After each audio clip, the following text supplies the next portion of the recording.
Buenas noches, estamos aquí en el programa del Enfoque y como vieron, como siempre en el cartel de presentación, ponía Pere Galdós y la música. Bueno, ese título viene a cuenta de un libro que se acaba de publicar por Pedro Schlueter, que lo primero que vamos a hacer es saludarlo. Buenas noches, Pedro. Buenas noches. ¿Qué tal? Muy bien, ¿no? Pues sí, no me quejo.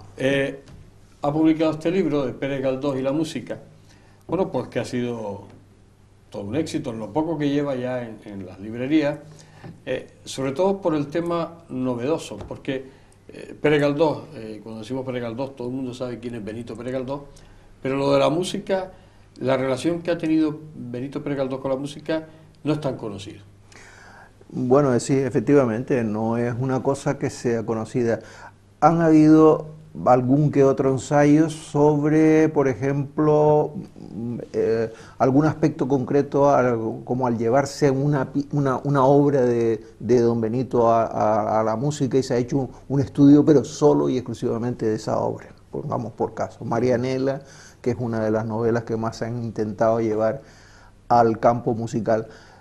Lo que aquí ocurre es que en el libro se puede observar todos y absolutamente todos los pasos que se dieron en torno a la labor de llevar la obra de don Benito al campo musical, que implica no solamente ese caso que acabo de poner de Marianela, sino todos los proyectos que se intentaron hacer pues con otras de sus obras.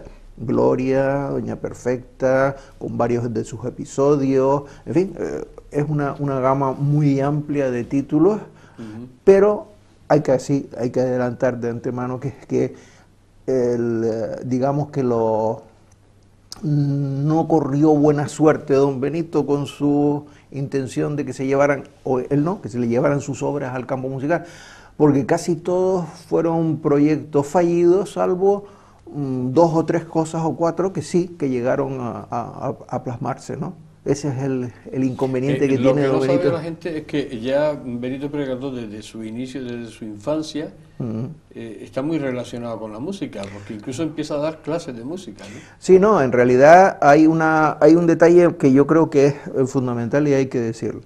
Había una educación aquí normal en una época, estamos hablando de mediados del siglo XIX, donde las familias pudientes, por decirlo así, con un buen estatus social, normalmente en todas esas casas había un piano, y junto a ese piano pues estaban los diferentes hijos de la familia, que eran a los que se les daba clase. Don Benito Pere Galdós era el 10º de sus hermanos, y habían 2 o 3 hermanas que daban clase de piano.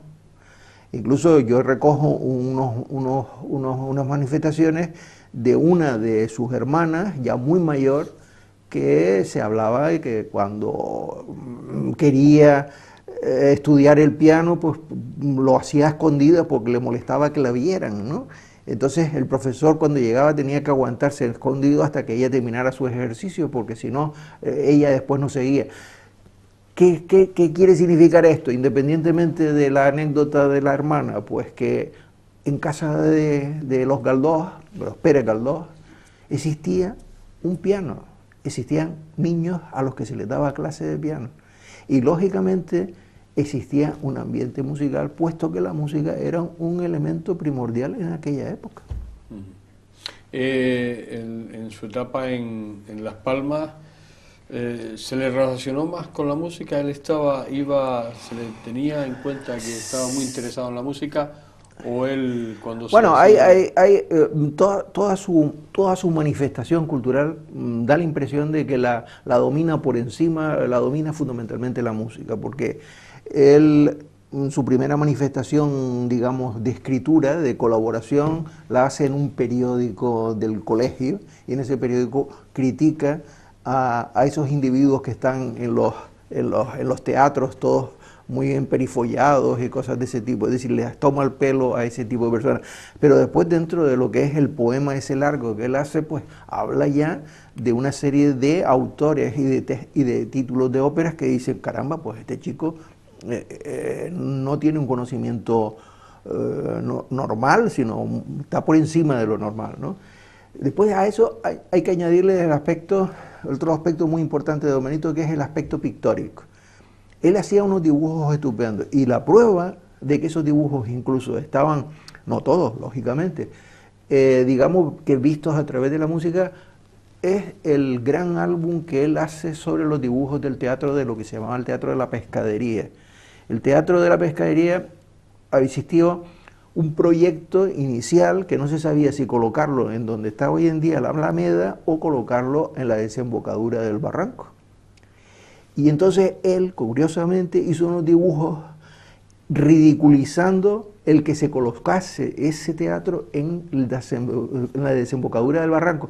Y los dibujos son graciosísimos, porque, por ejemplo, él imagina a la orquesta con el agua al cuello, los trombones saliendo por encima del agua, hay marineros que transportan a las señoras para colocarlas en los palcos, los peces hacen cola delante de la taquilla, uno con un bombín, y luego después el no va más es que en el momento que están cantando una ópera, pues irrumpe en el escenario la proa de un barco y salen todos despavoridos corriendo. Es decir, ese es el dibujo satírico que hizo Pérez Galdós del teatro que curiosamente se empezó llamando Tirso de Molina y luego terminó llamándose Pérez Galdós. Claro, se llama, nunca mejor dicho.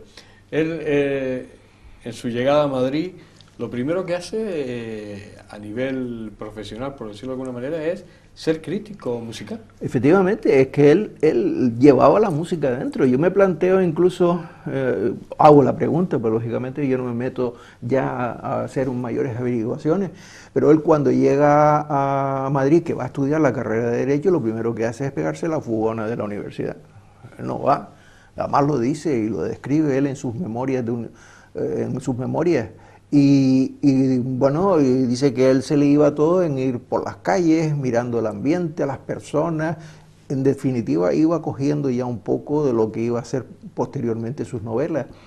Y entre los lugares que visitaba, que solía visitar, era el gallinero del Teatro Real. Porque, según otras personas y otras manifestaciones que yo reproduzco ahí, el gallinero era la primera cátedra de música en donde todo el mundo recordaba a los grandes artistas, actores, cantantes. Todo el mundo pasaba por el gallinero. Todo el mundo pasaba por el gallinero. Entonces, el pasar por el gallinero era como una cátedra. Ahí se aprendía. ¿Qué es lo que ocurre? Pues que con todo ese tipo de esa visión, de esa información que él tuvo en el gallinero, dentro del teatro, en las tertulias que visitaba, más esa sensibilidad musical que tenía, a los 3 años justos de llegar a Madrid, Galdós publica las primeras crónicas, las primeras críticas musicales y aparece en el periódico La Nación en primera página. O sea, no estamos hablando de una cosa cualquiera. Aparecen ya en primera página. Y ese periodo de crítica musical es tan importante que yo creo que para Galdós tuvo que ser un momento como diciendo, ¿me dedicaré a esto? ¿No me dedicaré a esto? En definitiva hay un detalle muy importante. Faltaban todavía 5 años para que se publicara la primera novela de él, que es La Fontana de Oro. Estamos hablando de 5 años antes de publicarse su primera novela. Y encima, creo recordar que el año 1865, hay un momento determinado que para mí es el no va más de su sensibilidad musical dentro del campo literario. Entonces él hace una historia, o escribe una historia que se llama Una industria que vive de la muerte, episodio musical del cólera. Entonces él hace un retrato musical del cólera. Yo diría que es algo un poco, vamos, insólito, ¿no? Bueno, pues es la historia de un fabricante de ataúdes y él, ese fabricante de ataúdes, a los golpes que se supone que él da con el martillo, los clavos, los maderos para ir fabricando los ataúdes en esa época en que está el cólera, ha invadido el cólera y está haciendo el cólera verdaderos y auténticos estragos en Madrid, él le saca notas musicales, porque dice que los toques del martillo en la caja eran agudos, secos, no sé cuánto, y leídos convenientemente son verdaderas y auténticas notas musicales. Y esa es la gran contribución, o por lo menos para mí la más importante contribución dentro del terreno literario que hace Galdós a la música. Evidentemente después hay muchas citas musicales en su obra. Marianela tiene citas musicales, hay referencias musicales, en fin, las puede uno... Pero ese relato es hermosísimo, pero francamente hermoso. Yo reproduzco parte ahí en el libro. Benito Pérez Galdós, ¿su carácter qué era?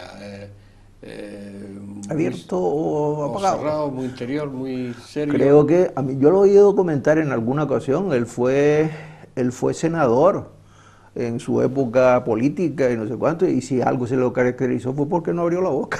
Porque no abrió la boca.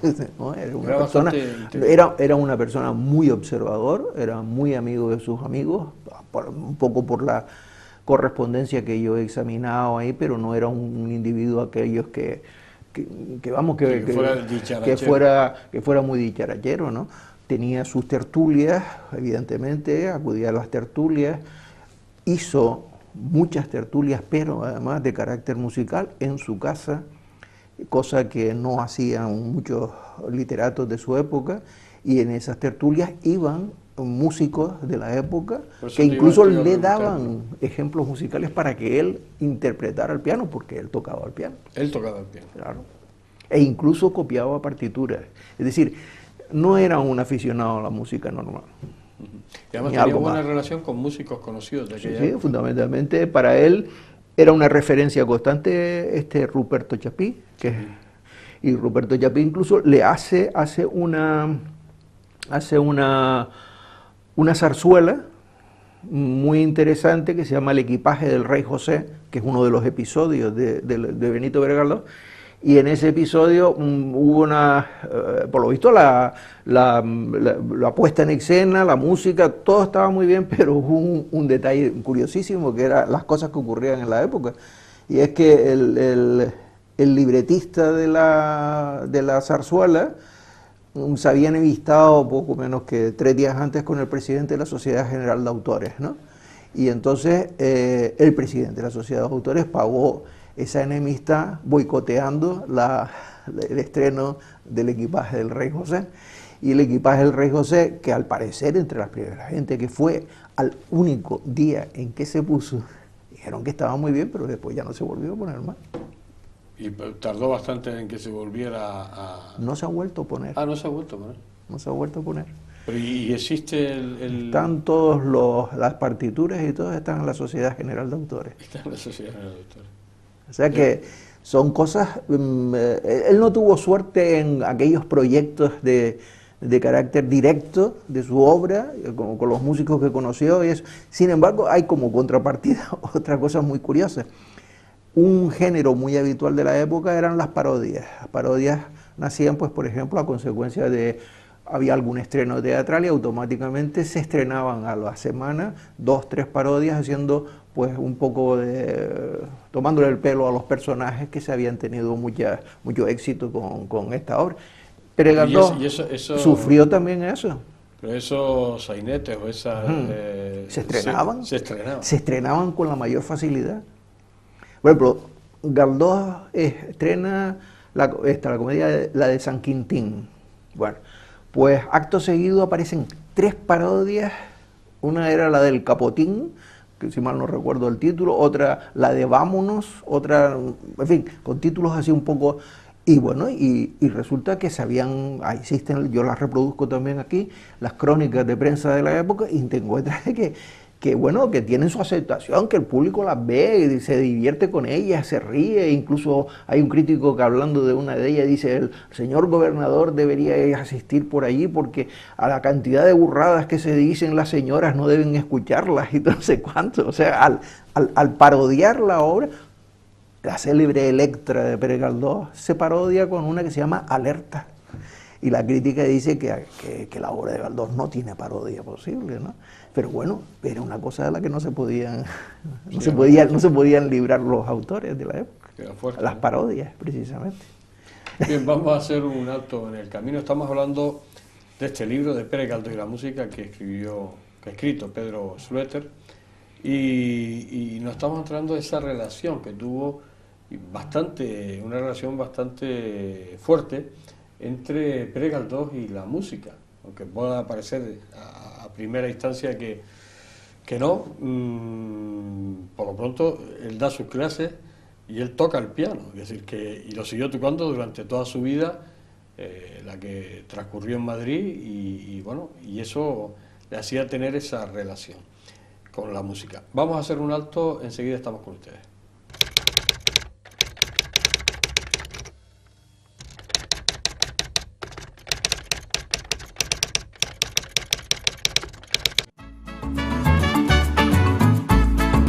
El ahorrador de electricidad Estaminal es el único aparato en el mercado que reduce el consumo de electricidad tras haberse instalado en miles de hogares en Canarias.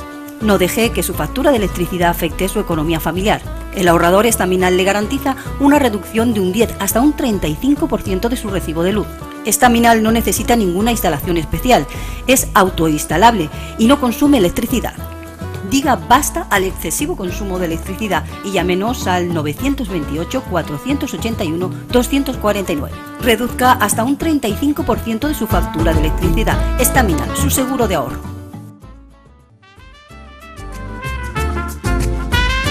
Ahorrador de electricidad Estaminal. Tras muchos años de implantación en Canarias, les ofrecemos la posibilidad de ahorrar de un 10 hasta un 35% del consumo de su factura de electricidad. Tenemos un ahorrador que se adapta a sus necesidades, sea cual sea su tipo de negocio o industria. Muchos ahorradores puede encontrar en el mercado, pero solo Estaminal ha demostrado su eficacia. No deje que los gastos abusivos de electricidad afecten su economía de negocio. Pídanos presupuesto sin compromiso al 928-481-249. Ahorrador de energía Estaminal, la solución a sus problemas de exceso de consumo. Ahorre de un 10 hasta un 35% de su factura de electricidad. Seguimos aquí en este especial del enfoque dedicado a este libro, Pérez Galdós y la música, escrito por Pedro Schlueter. ¿A Benito Pérez Galdós nunca le dio por dar un concierto de música, o él sabía sus limitaciones y no se consideraba un erudito? O sea, su relación con la música nunca le dio para intentar hacer algo más que esas críticas musicales.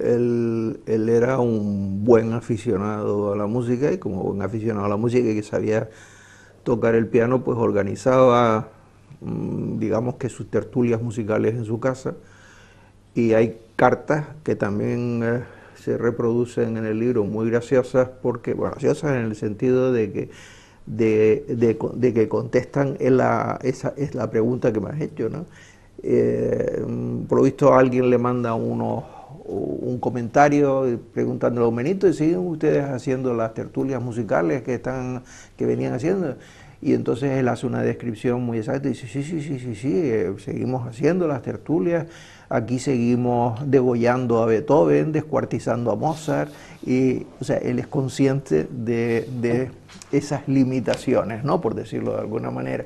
Pero, vamos, dicho así, un poco con plan jocoso, pues demuestra que él no le daba importancia a eso, a pesar de que los músicos que acudían a esas tertulias musicales se esforzaban, pero además existen también muchos casos en proporcionarle ejemplos musicales para que él se ejercitase en el piano, tocándolo, lo cual demuestra que no era una afición de pasar el rato, sino que tenía algo más profundo. Y su nivel como es difícil saberlo hoy en día, pero vamos,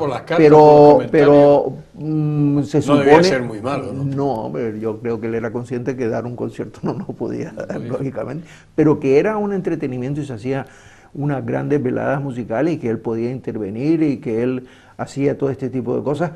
Es un hecho, están registrados en las cartas, y creo que, bueno, para mí constituye un caso único dentro del panorama literario de esa época, porque yo no conozco a ningún otro autor literario de su época que hiciese algo, ¿no? Ahí por su casa pasan incluso hasta concertistas que luego serían famosos, porque claro, empezaban siendo como muy niños, ¿no? Y bueno, y hay también un músico que le manda una carta diciendo, mire, aquí le mando este ejemplo de acorde para que usted lo vaya ensayando y mañana, cuando pase por su casa, a ver si estudiamos el movimiento de la sonata de Beethoven. O sea que, digamos que Galdós, yo lo interpreto así, él aprende música gracias a los consejos de las personas, músicos que van a visitarlo. Y los músicos que van a visitarlo a su vez se benefician de la amistad de Galdós, porque Galdós es quien es dentro del campo de la literatura. Claro. De ahí nacen constantemente esa relación músicos y literatos, concretamente, y de ahí nacen esas grandes cantidades de proyectos que desgraciadamente después no se llevan a efecto. Algunos sí, evidentemente, pero otros se quedan en nada. ¿Pere Galdós tiene relación con la música que se hacía en Canarias? ¿O en algún determinado momento él llega, o él lo de Canarias en ese momento queda un poco como relegado? Bueno, yo partí de una base, es decir, Benito Pérez Galdós se marcha a estudiar Derecho a los 18 años. Él sale a los 18 años de aquí. Hoy en día, dice uno, sale aquí a los 18 años y no supone, porque está el avión va, viene y las comunicaciones... Y en 2 horas y media está. 2 horas y media está, pero en esa época hay que pensar que había todo un viaje en barco, el tren y 20.000 cosas más, ¿no? Cuando no, en época mucho anterior, la diligencia, coger las diligencias que te llevaban, pasaba varios días y cosas por el estilo, ¿no? Consciente de la música, hombre, era consciente de la música en un detalle muy curioso.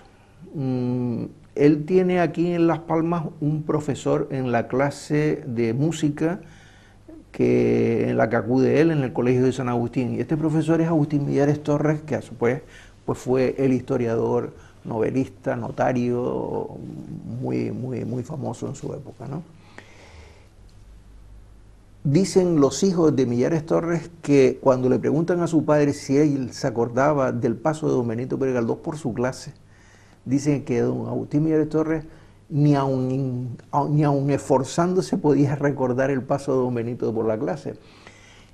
¿Qué quiere decir esto? Primero, que don Benito era un individuo que de niño incluso ya procuraba pasar desapercibido, pero sin embargo iba bebiendo toda una serie de conocimientos que son los que hacen que cuando ya llegue a Madrid, a los 3 años, ya empieza a publicar crónicas de carácter periodístico, crónicas de crítica musical en la prensa. Pero voy a más, que él fue probablemente un espectador de más de un concierto que daban los aficionados de la época en esos años aquí en la ciudad de Las Palmas. Pues sí, porque hay un dibujo concretamente de los que yo hablaba hace un momento, de esos que él, para criticar la posición del teatro al lado del mar, porque entonces se inundaría el teatro, en donde se ve la orquesta, como decía antes, con todos los componentes, con el agua al cuello, y el director que dirige es una especie de caricatura de su profesor de música. Es decir, es el vivo retrato de su profesor de música, don Agustín Millares Torres. ¿Qué quiere esto decir? Que lo tuvo que ver dirigiendo la orquesta en más de una ocasión, y que incluso la misma posición que retrata, aunque está más o menos debajo del agua y cubierto de la posición de los individuos de la orquesta, denota que hay que se está acostumbrado a un aspecto de un teatro, a ver el teatro. Lógicamente eso no responde a tu pregunta, pero quiero decir con esto que, bueno, él parte de aquí a los 18 años, se va a Madrid y realmente su referencia musical automáticamente empieza siendo el Teatro Real, las óperas que se estrenan y cosas por el estilo. La otra música que él traía de aquí de Las Palmas debía de ser una música apropiada a aquellos momentos, es decir, aquí no había una gran orquesta, sin embargo, pues se conocían a lo mejor las sinfonías o algunas sinfonías de algún autor, de Beethoven, algunas cosas de Mozart, pero arregladas a cuarteto, a pocos instrumentos. Eso es lo que probablemente él conoció más. Es un poco, es muy agradable poderse situar en esa época, claro, hacer conjeturas, pero por otro lado son conjeturas que claro, son conjeturas. Hablabas en un determinado momento la mala suerte que tuvo, porque intentó varias veces que sus obras pasaran a la música, fueran musicalizadas, y tuvo mala suerte, porque prácticamente en muy excepcional caso lo lograría, ¿no? Bueno, hay proyectos, por ejemplo, un proyecto fallido fue el de la novela Gloria, que yo creo que es que con el que se inicia prácticamente la aventura de llevar las obras de Pérez Galdós al campo musical. Pero independientemente de Gloria, hay otros casos también que después pues fracasaron, con Doña Perfecta y otros más. Hay episodios nacionales que se intentaron también llevar al campo de la música y no pudo hacerse. Un voluntario realista, hay otros episodios más. Sin embargo, hay dos casos que sí tuvieron su cierto éxito, en el sentido de que pudieron transponer esa barrera que los separaba siempre de la música, ¿no?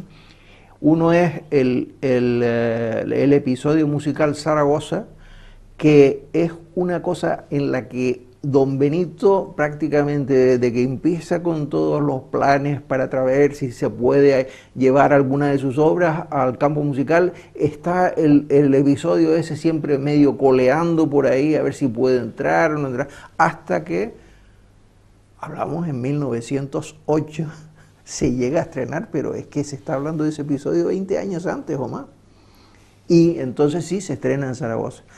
¿Cuál es el enorme problema de ese episodio? Pues dos. Uno, que el músico era un músico de segunda fila, que es todo un personaje curiosísimo, porque es un personaje que por sus cartas, yo no sé ni cómo Galdós lo aguantaba, ¿no? Pero en fin, es una cosa asombrosa, ¿no? Es un personaje, vamos, digno de una novela. Le dice a Galdós que en un momento determinado que nada más que por intentar ponerle música a una de sus obras había adelantado su boda, y unas cosas rocambolescas, yo no sé, es un personaje curiosísimo. El señor Lapuerta es un músico navarro. Y por otro lado, después está, salvando el caso de Zaragoza, que se estrena en Zaragoza, que según la crítica y tal, pues fue un éxito y todas esas cosas, pero que en definitiva después, al cabo del tiempo, primero, no se ha repuesto esa obra, y en segundo lugar, el libretista de la obra fue el propio don Benito Pérez Galdós, y don Benito Pérez Galdós, según la crítica posterior, no había nacido para ser libretista de ópera. Esa es una de las cuestiones. La otra gran obra a la que prácticamente le prestan, yo creo que diría casi todos los músicos le prestan atención para tratar de llevarla al campo musical, es Marianela. El papel de esa ciega que es prácticamente una defesio, casi con una niña, una mujer con cuerpo de niña, raquítica, siempre descalza, y que tiene un chico que está ciego y la toma de lazarillo, y cuando recupera la vista pues se encuentra con que, en fin, que la pobre no era lo que no se era, imaginaba. y por otro lado aparece una prima muy guapa, en fin, es una historia muy así. Bueno, pues esta historia concretamente yo creo que cautivó a gran parte de muchos de los músicos, ¿no? Ahora, solamente uno, bueno, hay una adaptación de un compositor mallorquín que se llama Pedro Miguel Marqués, que fue un gran sinfonista, que hace la adaptación, pero esa adaptación pasó desapercibida, fue en vida de Galdós, pasó desapercibida. Y entonces, realmente el momento culmen de Marianela es cuando Marianela la cogen los hermanos Álvarez Quinteros y hacen el libreto. Y con ese libreto ya entonces empieza a funcionar la posibilidad de poderse llevar al campo de la ópera. Y es un compositor catalán, Jaime Païssa, que es el que lo compone, pero Galdós no ve esa obra ya, porque cuando Païssa empieza a componer esa obra es un año antes de morir Galdós, lo cual quiere decir que probablemente Galdós conociese en alguna de esas reuniones musicales que organizaban a su casa, porque Jaime Païssa asistía, conociese alguna melodía de su futura ópera que él no vio estrenada.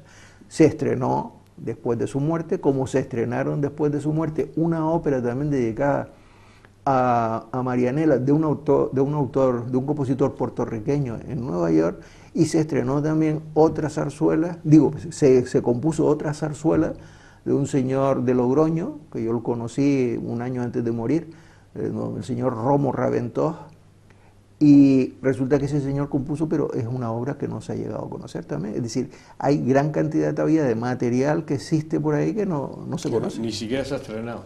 No se ha estrenado. Eso me imagino que eso un poco venía, porque el que llevara una referencia de Pérez Galdós, eso no significaba que se fuera a estrenar, ¿no? No era, porque en muchos casos el libretista era Pérez Galdós, ¿no? Hombre, no. Pérez Galdós actúa como libretista solamente en el caso del episodio Zaragoza, que es la sola vez. Incluso muchos de los compositores le piden a él que por favor hagan los libretos de su obra, y él se resiste constantemente y los encarga. Bueno, le encarga libretos de sus obras para transportarlos al campo musical hasta Valle Inclán. Estamos en un momento en que todo está de alguna manera relacionado. Benavente está también en medio y se relaciona con Galdós. Vivimos un instante precioso de la literatura. Hay una reunión, hay unas correspondencias que se guardan en la Casa Museo, que es deliciosa.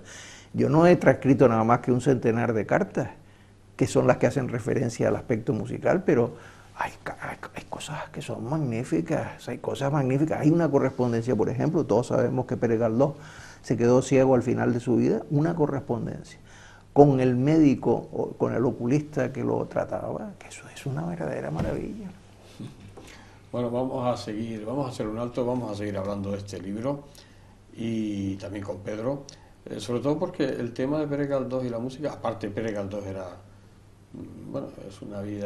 ha sido una vida interesante de escuchar, porque ahí está esa casa museo que conserva muchos documentos, que hablaremos también de esa exposición, porque este libro puede ser la antesala o puede ser lo que va avisando, pero eso lo haremos después, en la siguiente etapa de nuestro programa. Hasta ahora. Ahorrador de electricidad Estamina. Tras muchos años de implantación en Canarias, les ofrecemos la posibilidad de ahorrar de un 10 hasta un 35% del consumo de su factura de electricidad. Tenemos un ahorrador que se adapta a sus necesidades, sea cual sea su tipo de negocio o industria. Muchos ahorradores puede encontrar en el mercado, pero solo Estamina ha demostrado su eficacia. No deje que los gastos abusivos de electricidad afecten su economía de negocio. Pídanos presupuesto sin compromiso al 921-481-249. Ahorrador de energía Estamina, la solución a sus problemas de exceso de consumo. Ahorre de un 10 hasta un 35% de su factura de electricidad.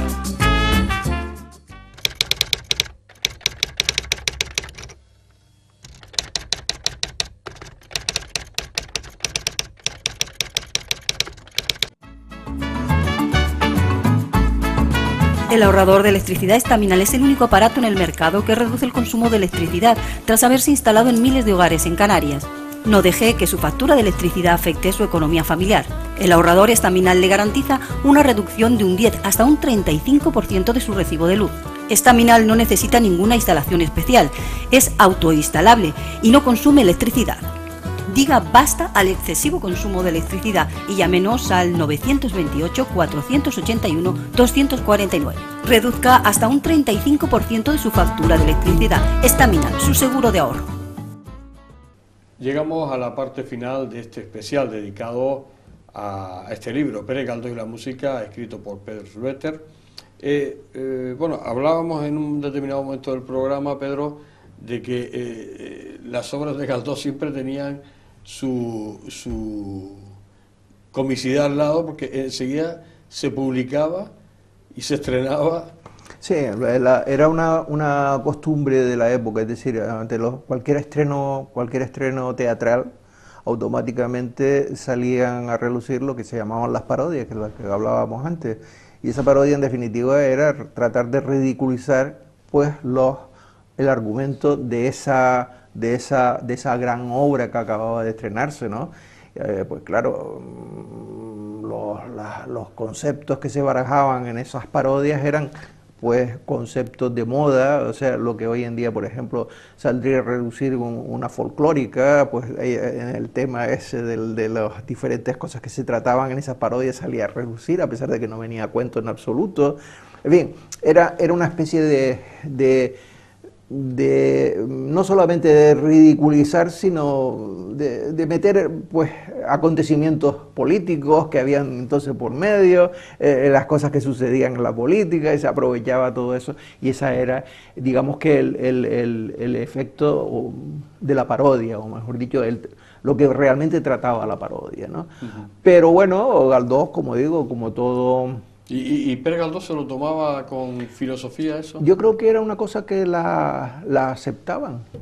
Lo aceptaban todos los escritores aceptaban su... No les quedaba más remedio, y además incluso si lo observamos desde un punto de vista quizás actual... ¿Y esos actual, escritores de esas parodias llegaron a tener en algún momento cierto renombre o cierto éxito?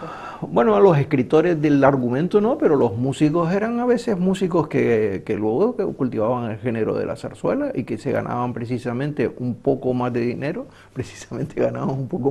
a base de estos subproductos, ¿no? Que todo era una cuestión también de supervivencia, ¿no? Claro.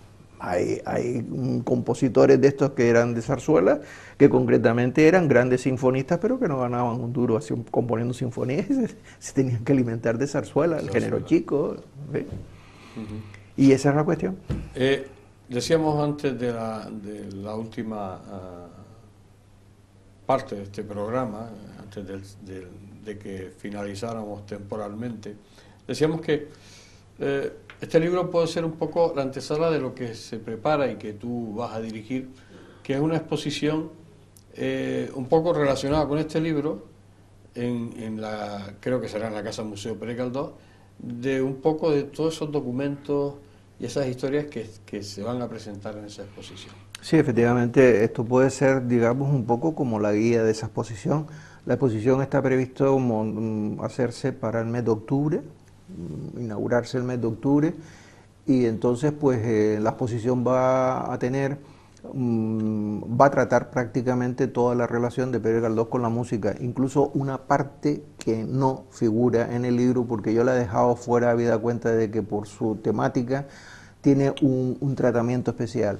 Y me explico, esa parte que ha quedado fuera es la relación, o mejor dicho, el conjunto de obras de Galdós a las que se les puso un determinado tipo de música, como son bandas sonoras para películas y para las series de televisión, que también es otro capítulo que es muy interesante recoger, porque dentro de lo que es la música original para bandas sonoras de películas y para lo que es las series de televisión, pues se escriben y se componen grandes obras.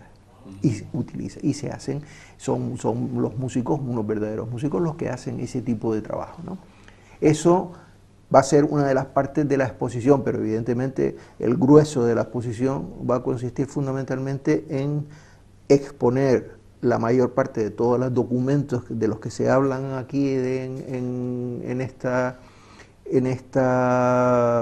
este libro, y sacar a relucir pues algún que otro aspecto, por ejemplo, de Galdós, desde el punto de vista musical. Siempre uno de ellos muy importante, muy interesante, fue la veneración que tuvo Galdós siempre por Beethoven.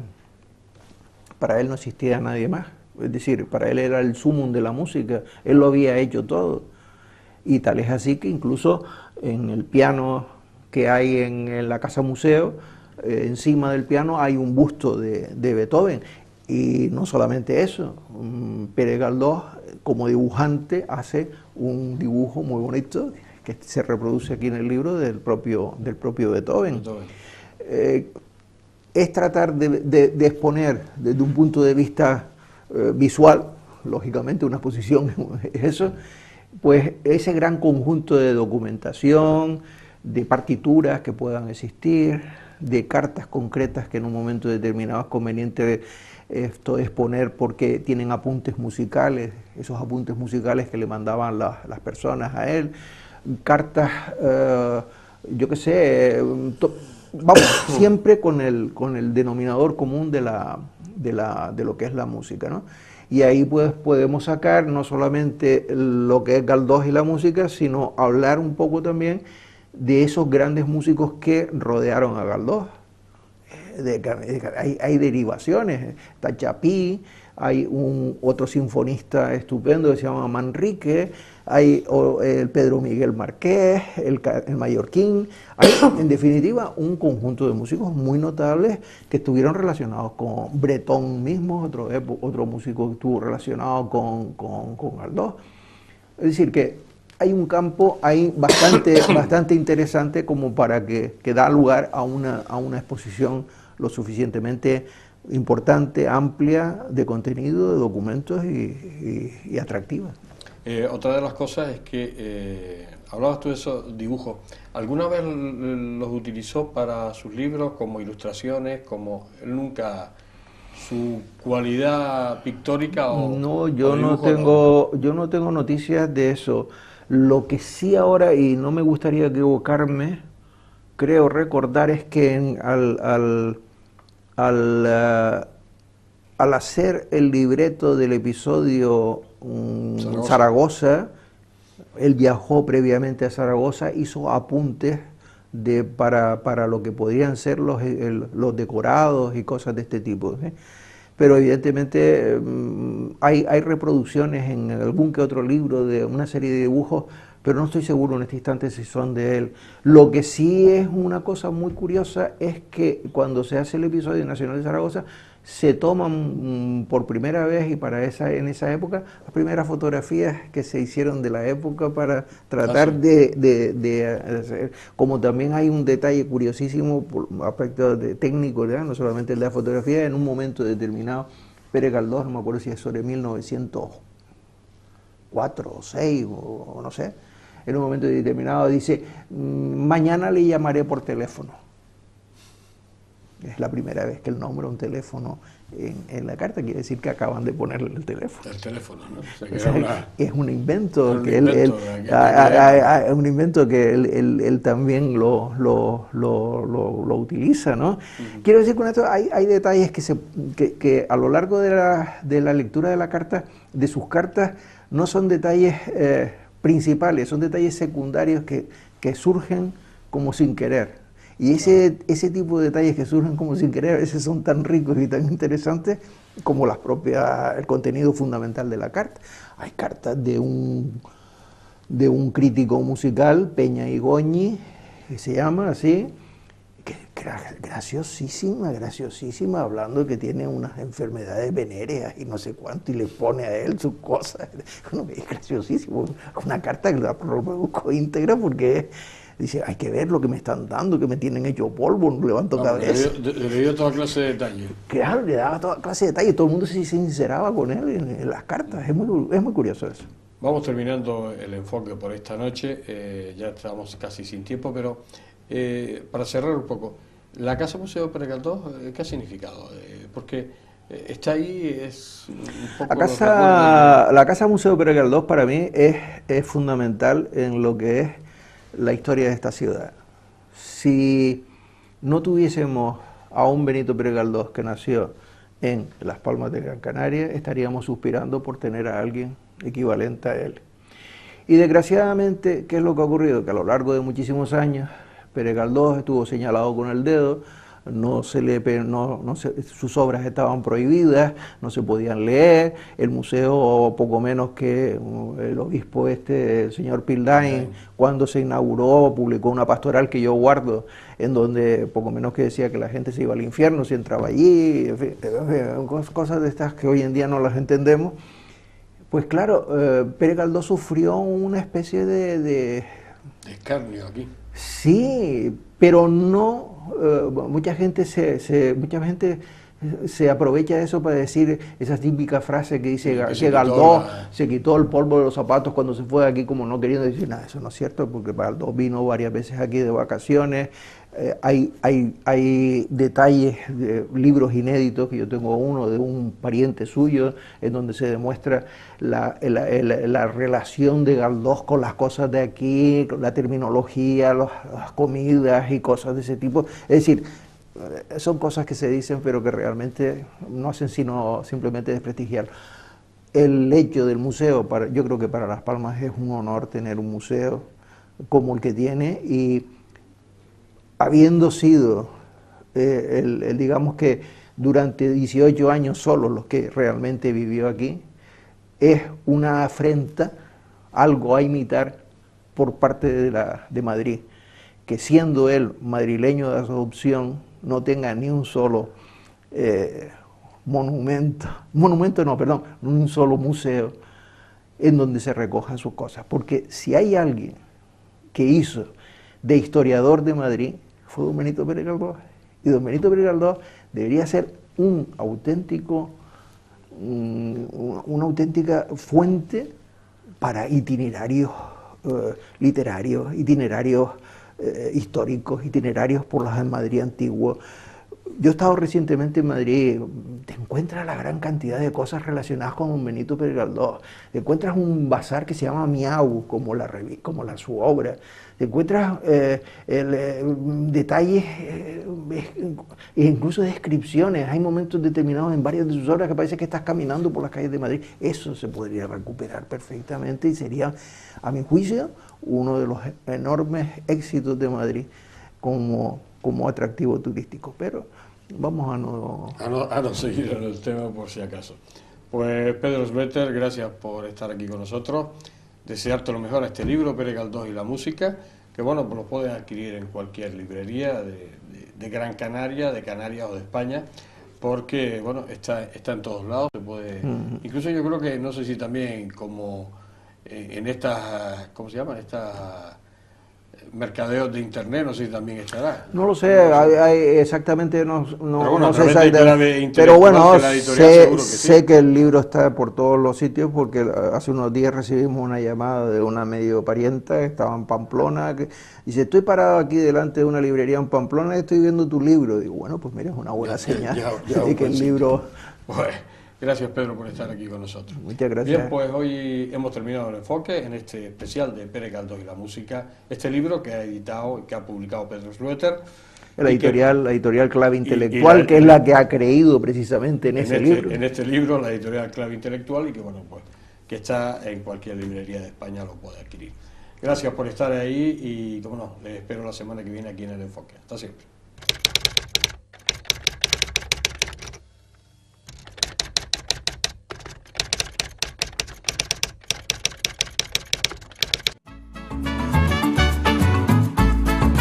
El ahorrador de electricidad Estaminal es el único aparato en el mercado que reduce el consumo de electricidad tras haberse instalado en miles de hogares en Canarias.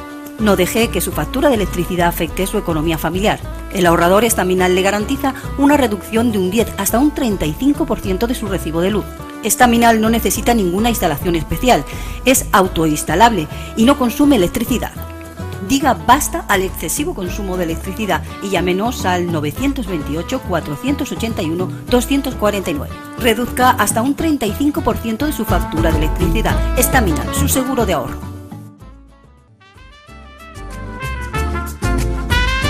Ahorrador de electricidad Estaminal.